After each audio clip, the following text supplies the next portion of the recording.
What is cracking, my lords and ladies? It's Ryan Creates, and today I'm going to teach you guys how to become unstoppably overpowered in Dark Souls 2 Scholar of the First Sin. Now, I want to start off with some real talk here. Yes, I still need to shave and I still need a haircut. Yes, this game requires your absolute utmost patience. This game severely devastates players that are not patient and ultimately want to take the easy way out, which generally leads to you getting killed. And this game punishes you a lot more than the other Soulsborne games. And I'm going to try to make this journey as easy as I can for you guys so that you can get a very easy start. And this possibly might be the easiest start you can get in Dark Souls 2 compared to other guides I've used. So let's get started with it. This is a Dex Hex build. We are using the Rapier Espada, one of the most OP weapons in Dark Souls 2, Scholar of the First Sin. And of course we're going to be using Hex spells, specifically Dark Weapon, which I will get into later on. Our class is going to be the Sorcerer, and our starting gift is going to be the Bonfire Aesthetic. So, when you're ready to go, first things first, you're going to want to go upstairs and you're going to want to grab yourself the humanity that is inside this chest. You're going to get one human effigy, not humanity. I have no clue why I said that. But once you've done that, you're going to make your way over to Majula. But before you go into the main HUD area, go over to the left and grab yourself a Divine Blessing. It heals you fully and restores you from status ailments. Next up, you're going to light the bonfire at Majula. And we're going to go over and talk to the Emerald Herald. She's going to give you an Estus Flask. And we're going to be doing something with that in just a little bit here. You guys might notice that when I went to grab the life gems under the tent, I accidentally talked to Sweet Xiaoqua or Xiaoquor. She actually can spawn next to the wall inside of her house, which can end up toggling you to talk to her, which is very interesting. It was actually something I found out very recently despite playing this game for years. But enough of that, we're going to go over here and we're going to hit the rock to bring up the corpse with the Estus Flask shard on it. We're going to make our way to the Crestfallen Knight and we're going to join the Covenant of Blue to get the Blue Seal Ring, which is like a life ring. It brings up your health just a little bit, so a bit more extra maximum HP. So we're going to give her the Estus Shard for another flask. We're going to make our way into Seldora Guy's house to grab ourselves a Titanite Shard inside of his chest. Now we're going to two-hand our dagger and we are going to R1 spam him until he aggroes us. Once he aggroes us, we're going to start doing R2s instead for the poking attack. And he's going to get out his scimitar here, and you guys might dodge and you'll still take damage anyways because you guys have relatively low adaptation. 24 is the best to get early game, at least enough to wield your weapon effectively. But Seldora, dude, if you go outside, the best thing to do is wait for him to do his 3 scimitar attacks. Sometimes he could do a jumping attack. You just have to keep your distance and time your attacks and space them out correctly. Generally he will do 3 to 2 swings. After them, going for your pokes and he'll be dead. There you go. You got yourselves the Seldora outfit, which wearing all that gives you a soul boost. Pretty good. Now before we head over to High Tower Flame, we're going to pick up the 5 Homeward Bones next to the Tombstone of Champions. Then we're going to make our way over to the Hyde's Tower of Flame. Here you're going to want to first pick up the bonfire to the right of you. You are going to have to walk through a little bit of a corridor to get here first, but that shouldn't be too difficult. So when you make your way up here past the giants, there's going to be a soul item and a human effigy. You can pick that up really quickly and then dodge away from the giants. And we are going to do a very specifically timed jump right here to jump onto the chest. You will make it as long as you jump right before you get off or fall off, and then you're gonna go back over again and equip the Seldora outfit before the giant gets you. You should have enough time to equip all of it. I get out relatively okay. I just equipped the trousers right before I enter the fog gate, and now we have the Dragon Rider Knight. So what you're going to do for a Dragon Rider Knight, we're going to enter the fog gate. You're not going to move. We're going to count his steps. And on the 7th step, you're going to quickly dash to the right. He's going to do his halberd attack, poke. The thrust attack's going to send him off. He's going to die. And then you get yourself some easy 15k souls along with the Dragon Rider Soul, which you can use now if you want to. But what we want to do first is hit up the bonfire, go over to Licia, the maiden, and we are going to attack her until she aggroes. Once she aggroes, you want to R1 poke her, two-handing your dagger to this spot, the left column here, and we're going to just poke her right off. If you don't do this and she kills you, or she ends up surviving, getting on the ledge, just go back to the bonfire and reset. But once you've done that, you are going to rest at the bonfire, go back, grab the lockstone that she has, which we're going to need for later. The Idol's Chime is going to be useless. So we're going to go back to Majula, upgrade Attunement and Strength by 1 point, both of those stats. And now we're going to head over to the Force of Fallen Giants. You can feel free to use the Dragon Rider's Soul here. I believe I do, I just don't show it. But the Force of Fallen Giants is the next location. You're just going to want to run through there like usual. Before you go there, drop down here and grab yourself some more Homer Bones and a soul item. And then we're going to the bonfire, so there's going to be some life gems here. When you get up here, go to the right or left corner, wait for the archer to shoot twice. On a second shot, you're going to run past him, so you can climb up the ladder, and he won't get out of stagger and start attacking you.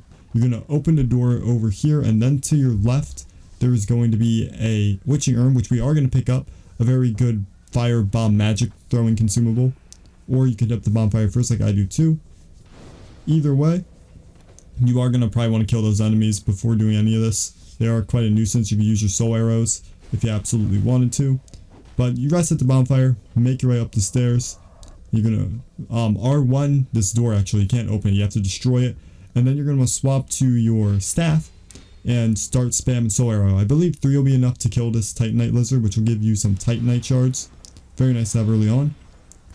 We are also going to pick up the hand axe here, which we don't have the strength requirement yet, but what we can do is two-hand it, and then we'll be able to wield it effectively, which is really good for the time being.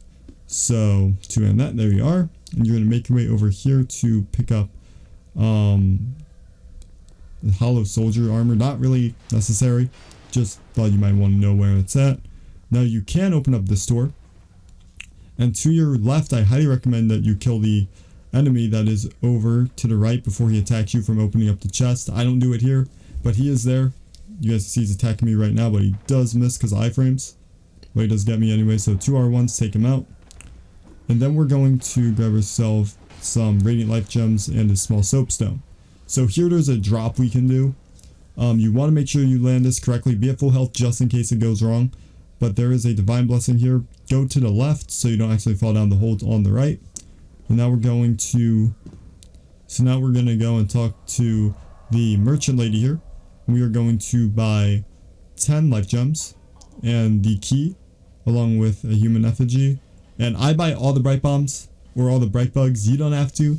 I do it specifically because you want to invest now before you beat any of the other bosses, because they do go up after that. The price goes up, especially once she goes back to Majula. So keep that in mind. Why are we doing this again? So now we're going to buy some fire bombs from the merchant lady, and we are going to throw the bombs at the wall. I'm going to show you guys right here. You're going to want to get up to the left, not necessarily where I'm doing here, but here, and then boom, it blows up. So you got yourself the shortcut. Go ahead, go back to the bonfire, get your health back, and then we're going to continue down into this room here. Run, pick up the great soul arrow, and you can either go to the left or the right, sorry, where the enemies are at, or you could try to dodge and run out. But you're going to make your way down into the basement here. This door is going to open up when you hit it. The enemies are going to come out, and you're just going to kill them. I do have the rapier here, because I did do this later on, but I feel like it's very important you do it now, because there is a wooden chest in this area, which if you open that, there is a trap that shoots 3 shots of arrows at you. Just dodge them. Just dodge them, and you can grab yourself a Titanite shard. But over here in this chest, there is the life ring, which is better than the blue seal because it gives us even more health to our maximum HP. So I equipped that. I believe it goes up to 1913, and it was originally 893 if I'm correct. So that was pretty good. Now we're just going to run out. You guys can see this is how I got into here. And now we're out here. We're going to go over to where Pate's at, and we're going to go past him. He's going to lock us in. We're going to hurl 2 witching urns. I don't do it here, but you are going to want to hurl 2 witching urns. And then you should be able to space out the rest and you soul arrow. If you do get overwhelmed, keep in mind dying is not a good idea because you are going to miss out on the aromatic ooze that's in this area right here. I pick it up. And there is a hidden door, not here, but here. And it's going to have, I believe, great soul arrow in it and a staff. The same staff we're using, the sorcerer's staff, if I'm correct. I don't think I was correct there. So now we're going to drop down and talk to Pate. He'll give us the white soapstone in case you want to do jolly cooperation. But we're going to make our way over this way. I killed out the enemies in this area first. So what you want to do is get out your sorcerer's staff, and you're going to kill the knights that are blocking the way here. What I do here is a strategy if you don't have magic, which is you stand here, you wait for the enemies to run up this ramp, and then you are going to drop down and run straight into the fog gate. This is a bit of an old school tactic they used back in the day, but you can do it here, or just use your magic and avoid that entirely because it does spawn more enemies. But you're going to want to grab the fire arrows here. We're going to need those for later in the Lost Bastion, or Bastille, and you're going to go down the elevator. Equip your aromatic ooze and keep your witching urns out because we're going to need them for this boss fight. You can kill this guy too if you want. He is a bit annoying. 3 R2s, excuse me, will take him out. Maybe it was 2. But anyways, you can get to full health. You're going to buff outside the arena. Don't buff inside, because if you do, he's going to come. He's going to smash it down. The Lost Giant ain't going to take that. So buff up before, because you're going to see what's going to happen right here. Boom. Even though I did get it on, I took damage. It wasn't worth it. So what you want to do is do like 3 R2s if you can, or a series of R1 combos when he does the overhead swinging. But if he does the stomps, he'll stomp twice on both feet, so just get out of the way and just wait for the attack to end. Or you could throw your witching urns when he's doing this. And if you're all out of witching urns, I guess you could switch to soul arrow and shoot those instead. I actually have a little bit of a rough time here, embarrassingly enough, just because I wasn't taking my time, I was rushing it. But I wouldn't recommend going and resorting to soul arrow until your buff on your weapon wears out, which you have 3 aromatic ooze, so you really shouldn't have to worry about that here. But yeah, make sure you put on your Seldora set. I don't do that unfortunately here for whatever reason, but it will give you more souls. And then I open up a chest using soldier's key, where I open up a door using a soldier's key, and I open up this chest which has the Ring of Restoration, which gradually gradually replenishes your health over time. Very good ring to have. I show you guys the route right here. Again, very easy, can't really miss it. But we're going to use the soldier's key and go and fight the pursuer now. So the pursuer boss fight can be very difficult. We're going to be fighting a lot of pursuers later on for their Twinkling Titanite, but what we're going to do for this boss fight in specific is we're going to go to the left of the boss arena, over towards the wagon and the barrels, and we're going to wait for him to do an attack. We're going to run straight to the ballista and we're going to shoot it. You are going to then go back on the ballista again. Don't do what I do here. Don't do what I do here. Go back into the ballista and shoot again, because I got super lucky here that the arrow shot right before he destroyed it, and it still did register, so that could have been very dangerous. Of course, have your Seldora outfit on ahead of time. And now once he's defeated, go ahead and go to the Lost Bastille and open up the chest to the left as soon as you get there in the bonfire room to grab yourself the Dull Ember, and then the other one has human effigies in it. Now we're going to make our way back to Majula to Leningrast. We're going to open up his cell door, or his door, and we're going to grab ourselves the short bow. We're also going to upgrade our strength to 6 and our dex to 12, along with, I believe we're going to bring up, intelligence to 16 and then faith to 14. I only make it to 13, so I think I go back and get it up again, and then we do vigor to 7. So now we're going to buy the rapier, and you guys are going to be able to upgrade this to +3 though. Anyways, we're going to make our way over to Sweet Xiaoqua. We're going to buy the cat ring and 2, at the very least, of the alluring skulls. You're going to know for later. We're going to take up all of our armor and equip the cat ring. And you're going to want to make sure that you're at full health before you do any more drops, because these can become very deadly. So I drop here, I do a running jump down here, grab the poison moss.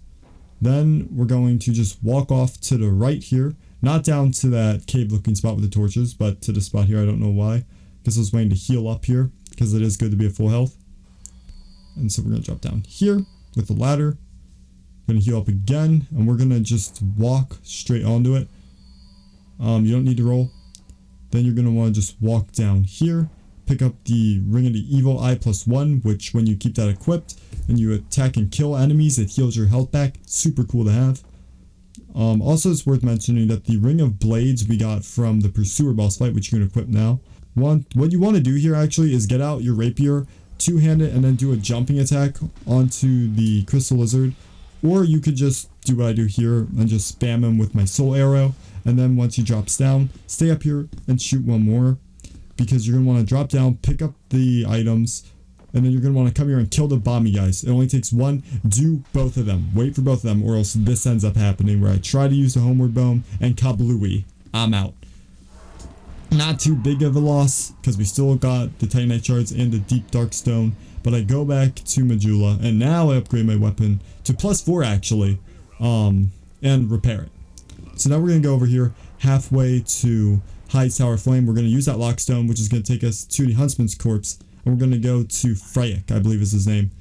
And at Freyek, we are going to talk to him and buy the dark weapon.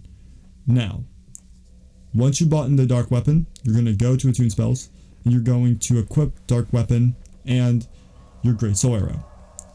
Now, I highly recommend talking to him again to grab yourself the Sunset Staff, which is specifically for hexes. It has S and hex scaling, which is great even, but just like when you get it straight out of the box, it's got S hex scaling. Use this when you have the ability to. Now, unfortunately, you're not going to have the stats for it just yet. I believe it is 22 intelligence and 14 faith.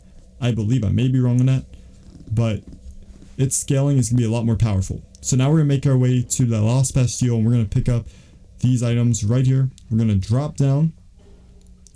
We're going to poke this guy out. We're going to switch to our bow, equip the fire arrows. We're going to shoot the barrels right here. That should blow up all the dogs, allowing you to go through. And now you're going to want to get out a shield you can parry with and have a dark weapon, because we're going to be fighting our first pursuer. Each pursuer is going to drop one Titanite slab or one Titanite. Each pursuer is going to drop one Titanite chunk. So this is where you need to focus.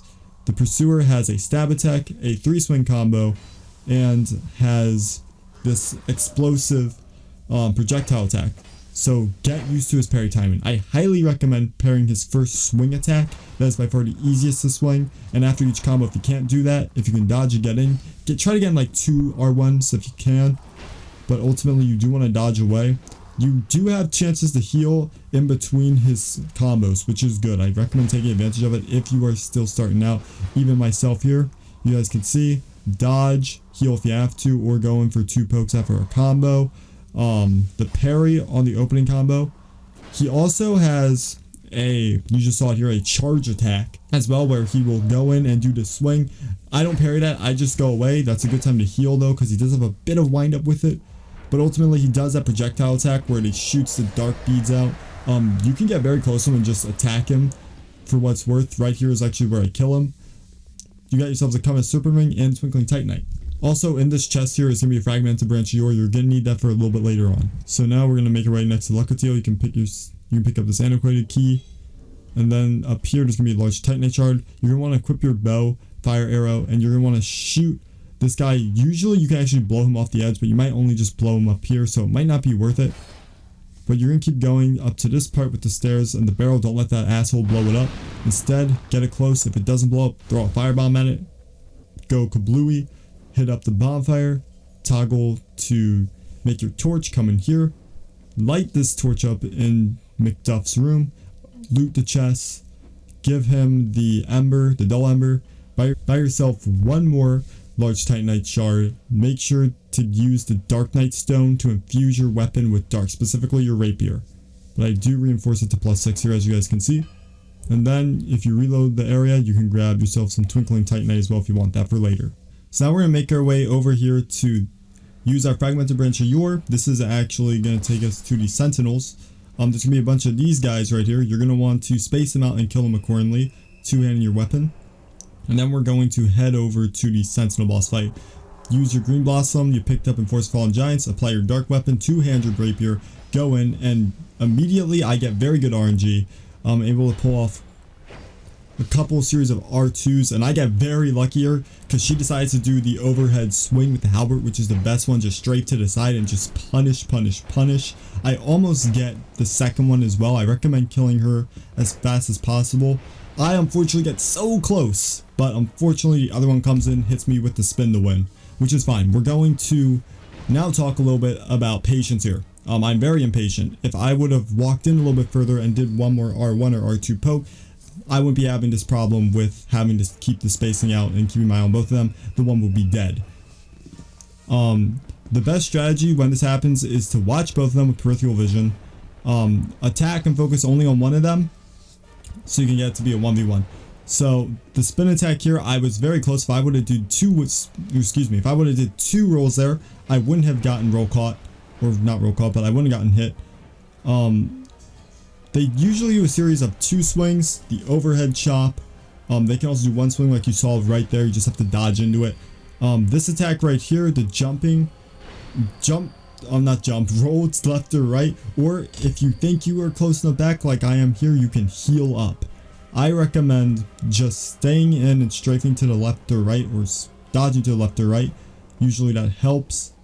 Or dodging straight in when they do their swing attack. Again, it's usually a 2 swing combo. There's spin to win, dodge twice in, but the overhead swing, that's the one you want to bait. That's the ticket to winning this fight, because that wind up is so slow. You could get in so many attacks without faster rapier pokes.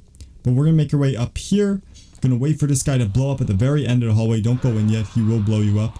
And then once you're in the bonfire room, make your way, hit up the bonfire, and you could go and upgrade your level to 30 intelligence or 30 faith, and then 20 of each other stat. I recommend you doing that if you're not comfortable yet with having a huge amount of soul items, because you don't want to lose them up to this point. But while I was explaining that, I did manage to defeat the pursuer here and grab myself another titanite shard, or twinkling titanite. Now we're going to progress through the area like usual, kill the blow up dudes, open up the switches and pull them, and we're going to make our way over to another pursuer here. Same strategy as we've been doing with the pursuers. There's a green blossom here for extra stamina regeneration, because we don't have a chlorine ring yet.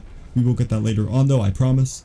But yeah, again, that attack is very good to punish with. It only really hits you, the pursuing dark bees, it really only hits you when you're really at a far medium range. So if you're close up, it shouldn't hurt you. You can do this jump here, grab yourself the torch and 2 butterflies, but don't do this jump yet, not yet. Instead, we're going to make our way into the room with the cage elevators. We're going to drop down to shiny. It's a bonfire sack, pick that up, and then homeward bone back. Now we're going to make our way over to the Sinner's Rise, hit up the bonfire, kill the baddies, and make your way down the elevator.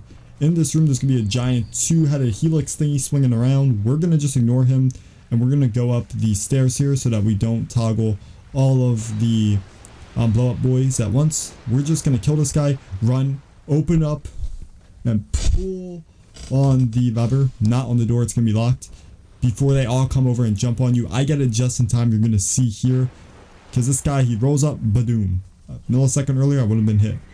Now we're going to fight the Lost Sinner. Equip your dark weapon, pop on a bright bug, get in there. I'm a little bit higher level though than I should be. I think I have 30 here, 30 intelligence, 30 faith. The Lost Sinner shouldn't be too difficult. She's a bit agile though. She will dodge a lot of your poking attacks if you take too long. So the best move to punish is her thrust attack. It has a very long wind up on it after she does it. So that's a very good attack to dodge away from, and then getting at least 1 or 2 R1 pokes. Always 2-hand your rapier, and then you're going to go in and get a nice run attack and an R2. And she kind of is confused at this point. She's kind of moving around. She has a swing overhead right here. She does 1 swing and an overhead, dodge to the left obviously, or to the right, but I don't have much trouble with her. You guys probably won't either. If it's your first time, you might. After the boss fight, we're going to pick up the Elizabeth mushroom and a divine blessing, I believe, from this chest, which is great. But we're going to make our way back to Majula, get our 30-30, and now we're going to, but make sure that you buy the fragmented branch of yore. Alright, so once we have freed this statue girl here, we're going to throw the learned skull to distract all the enemies. In the same exact room as the doors open up, we're going to do the same exact thing. There's going to be a basilisk there, so kill it before it throws a curse on you. Then you're going to progress to this bonfire, which I believe is a halfway one. We're going to make our way to the right. So I apologize for the way I formatted this. There is going to, you're going to want to stick to the far right, and you're going to notice that when you get up here to this chest, that to the right of you is death. Don't fall down there. Instead, just weave your way in between the enemies. There's going to be a tree here with a chest. Just keep running. Then we make it up to this point. You're going to want to run up here, and there is going to be the Chloranthy ring +1, extra stamina recovery. Pop that off if you want instead of the life ring. And now we're going to keep moving to the right, and we're going to make our way over to the Shaded Woods ruins. So the bonfire is literally right behind this ramp here. We're going to make our way up here, and we're going to grab the wooden chest first. Just do a jump, destroy that chest infested barrel, kill this dude. You can't lock on to the ghosts, so try your best with the poking, the staggering with the R2s, and grab yourself your first Titanite chunk. The next one we're going to grab is from a Titanite lizard. He's in the little sandy area with, I think the name is Tusk, whatever the heck the half scorpion half man dude is. There's gonna be a bunch of barrels down here. This NPC, I recommend you take him out before he gets you, because he will follow you and he can mess you up. But we're going to heal up if you haven't already and put on our dark weapon. I kind of make sure I can do it here. The jump attack, lock on, do your jumping attack. Heavy, it's R2 with a flick of your right analog stick, and we're gonna kill him. Didn't get him there, so I decided to do one more poke for extra measure in the corner, and there you guys go. We got another Titanite shard or Titanite chunk. Now we're going to buff up our dark weapon. We're going to go into Scorpionus Nagica, the ripoff of Quailag.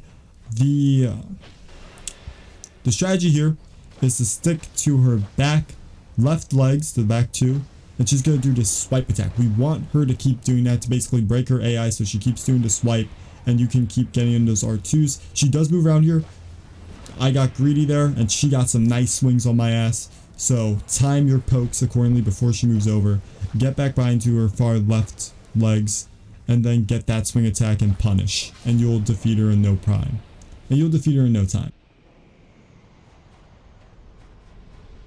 From here, we're just going to run through the Door of Pharaohs. Not much to do.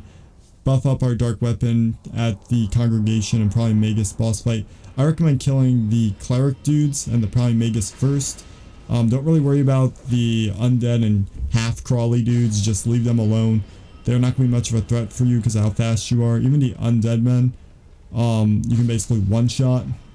Right here, probably Magus just gets a wombo combo. 2 R2s or 3 R2s with the R1. The cleric dudes also get killed. And then I just use the great soul arrow on the crawling men to make it a bit easier. Afterwards, go outside, climb up the ladder, and grab yourself another bonfire stag next to this dude, the Absolution Man. There's also a few other items you can grab and pick up, but then you're going to want to make your way to the bonfire on the right after you exit that area, and rest at it. And then drop down, buff up your weapon, two-hand, do a jumping R2, and grab yourself some Titanite chunks. Another one right on this close with the Spider-Man. Keep going through, get into this field, grab that item, open up this here door, and then grab yourself some souls. Then we're going to Homeward Bone back. It is very important that you guys have this bonfire here now, because if you guys want to, you can use a bonfire stack here to fight the Duke's Dear Freya multiple times, which will garner you to 1,000,000 souls and soul memory total. And again, if you want to do that twice, in that area, you guys can obtain Twinkling Titanites. I recommend you go through and kill all the Titanite lizards to grab those Twinkling Titanites. You can get, I believe, about 8 if you're following this guide specifically, which is pretty much, that should give your Sunlight Staff a +4 by the end of the video, which is going to be doing 439 damage. Super powerful for dex damage, or hex damage, my bad.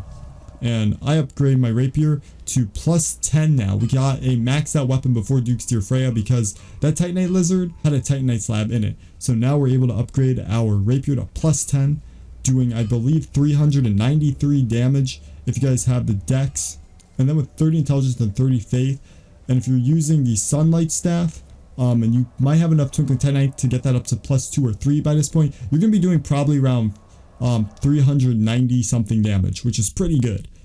But we're going to go back to the bonfire. We're going to swap over to light our torch, and now the spiders ain't going to mess with us. They're afraid of fire, which is great. That makes life a little bit easier. So we're going to go back into this chapel place here. Spiders are scared running around.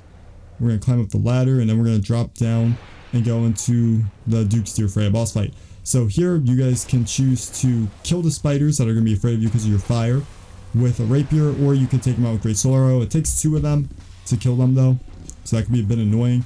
You are going to want to make sure to dodge the Duke's beam attack. Goes from left to right, or right to left if I'm correct.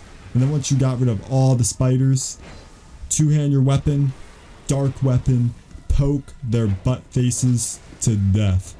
Not very difficult.